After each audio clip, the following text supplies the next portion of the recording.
Viewers দেখেন আমার কুরমাটা দেখতে কতটা নাইস আর কতটা মজার যে হয়েছে না, যা বলার অপেক্ষা রাখে না।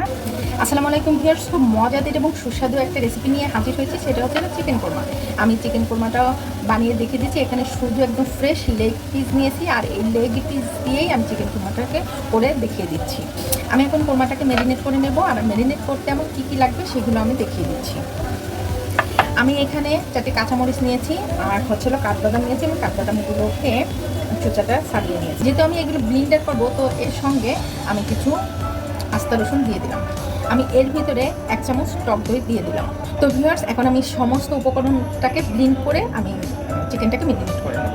তো ভিউয়ার্স আমি এই যে পেস্ট করে নিয়েছি সমস্ত উপকরণ দিয়ে, এখন আমি ম্যারিনেট করে নিই। আমার এখন ম্যারিনেট করার জন্য এখানে শুকনো মরিচের গুঁড়ি নিয়েছি আমি 1 টেবিল চামচ, গরম মশলা গুঁড়ি নিয়েছি 1 টেবিল চামচ, ভাজা জিরের গুঁড়ি নিয়েছি 1 টেবিল চামচ। সমস্ত উপকরণ দিয়ে যে পেস্টটা করেছি সেই পেস্টটা নিয়েছি। হালকা পরিমাণে একটু জয়ত্রীর ফুল নিয়েছি, এটা আমি হাত দিয়ে গুঁড়ি করে দিচ্ছি। আপনারা চাইলে এটা পাটায় বেটেও দিতে পারেন, কোনো সমস্যা নেই। আমি এখানে 2টি তেজপাতা ছিঁড়ে নিয়েছি, স্বাদ মতো লবণ নিয়েছি। এখন আমি সমস্ত উপকরণ দিয়ে খুব সুন্দর করে ম্যারিনেট করে নিচ্ছি। আপনারা যদি আমার চ্যানেলে নতুন হয়ে থাকেন, প্লিজ আমাকে একটা সাবস্ক্রাইব করে আমার পাশে থাকবেন। ফেসবুক থেকে দেখে থাকলে অবশ্যই লাইক এবং ফলো দিয়ে রাখবেন, যাতে করে আমার রেসিপিগুলো খুব দ্রুত আপনাদের সামনে হাজির হয়ে যায়। তো আমার রেসিপিগুলো কেমন লাগে আপনাদের কাছে কমেন্টস করে অবশ্যই জানিয়ে দেবেন। তো আমার ম্যারিনেট করা হয়ে গেছে। আপনারা চাইলে 1 ঘন্টা বা আধা ঘন্টা এভাবে রেখে দিতে পারেন, তাতে কোনো সমস্যা না। আমি এই পর্যায়ে আধা ঘন্টা রেখে দেবো। ভিউয়ার্স চুলায় একটা প্যান নিয়েছি, প্যানের ভিতরে আমি তেলটাকে দিয়ে দিলাম। অলরেডি গরম হয়ে গেছে, এখন আমি বেরেস্তাটাকে করে নিচ্ছি। তো ভিউয়ার্স বেরেস্তাটা অলরেডি কমপ্লিট হয়ে গিয়েছে, এখন আমি বেরেস্তাটাকে সুন্দর করে উঠিয়ে নিচ্ছি। এখন বেরেস্তাটাকে এক সাইডে রেখে দিচ্ছি, আর এই তেলের ভিতরে আমি পেঁয়াজটাকে দিয়ে দিচ্ছি। আমি এই তেলে পেঁয়াজটাকে একটু নরম করে ভেজে নিচ্ছি। পেঁয়াজটা অলরেডি নরম নরম হয়ে গেছে, এর ভিতরে আমি ম্যারিনেট করে রাখা চিকেনটাকে দিয়ে দিচ্ছি। চিকেনটাকে খুব সুন্দর করে একটু নেড়ে চেড়ে আমি চিকেনটাকে 5 মিনিটের জন্য ঢেকে রাখবো। করে মশলাটা একটু খুব সুন্দর করে একটু নেড়ে নেবো। এখন এই চিকেন থেকে খুব সুন্দর একটা সুগন্ধ বের হয়েছে, এই পর্যায়ে আমি চিকেনটাকে ঢেকে দিচ্ছি। 5 মিনিট পরে ফিরে আসছি। তো ভিউয়ার্স দেখেন অলরেডি কিন্তু চিকেন দিয়ে খুব সুন্দর করে পানিটা বের হয়ে গিয়েছে।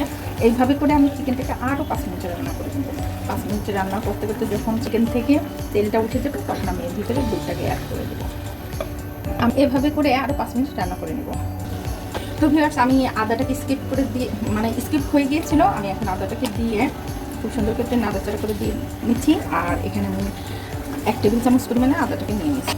তো ভিউয়ার্স দেখেন অলরেডি কিন্তু চিকেন থেকে একদম তেলটা উঠে গিয়েছে।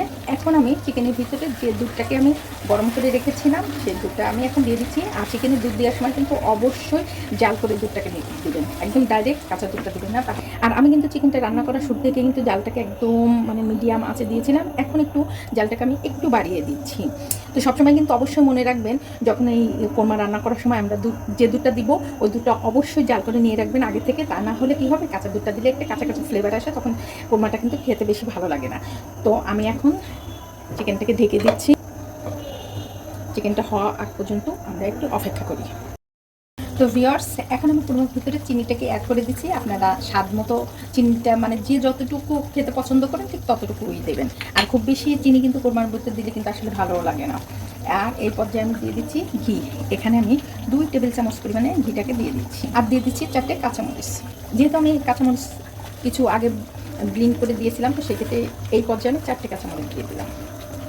আর অলরেডি কিন্তু আমার কোরমাটা প্রায় হয়ে আসছে, আর 2 থেকে 3 মিনিটের ভিতরে আমি কোরমাটাকে নামিয়ে নিব। আর কোরমার ঝোলটা যতটুকু আমি রাখতে চেয়েছি ঠিক ততটুকুই হয়েছে। আর কোরমার ঝোলটা কিন্তু অলরেডি একটু এইভাবে একটু থাকলেই কিন্তু বেশি ভালো হয়, বেশি গ্রেভি করলে কিন্তু কোরমাটা তখন রোস্টের মতো হয়ে যায়। তো ভিউয়ার্স দেখেন অলরেডি আমার চিকেন কোরমাটা রান্না হয়ে গিয়েছে। এখন আমি এর ভিতরে ব্রেস্তাটাকে দিয়ে দিচ্ছি। তো ব্রেস্তাটা যেহেতু দিব, আমি জালটাকে বন্ধ করে ব্রেস্তাটাকে দিয়ে দেবো।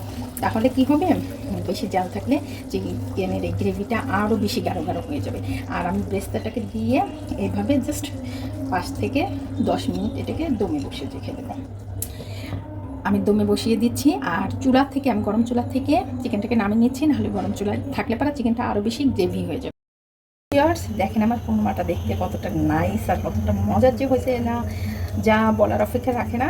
এখন আমি যে ব্রেস্তাটার উপরে দিয়ে দিয়েছিলাম, সেই ব্রেস্তাটা দিয়ে খুব সুন্দর করে একটা নাড়াতে নিলাম। তাতে কি হবে, পুরো ব্রেস্তাটা কোরমার সাথে মিক্সড হয়ে যাবে। আমি একটা বাটিতে ঢেলে নিচ্ছি কোরমাটাকে। তো এইভাবে বাসায় একবার খুব সহজভাবেই দেখিয়ে দিলাম, বাসায় একবার ট্রাই করেন।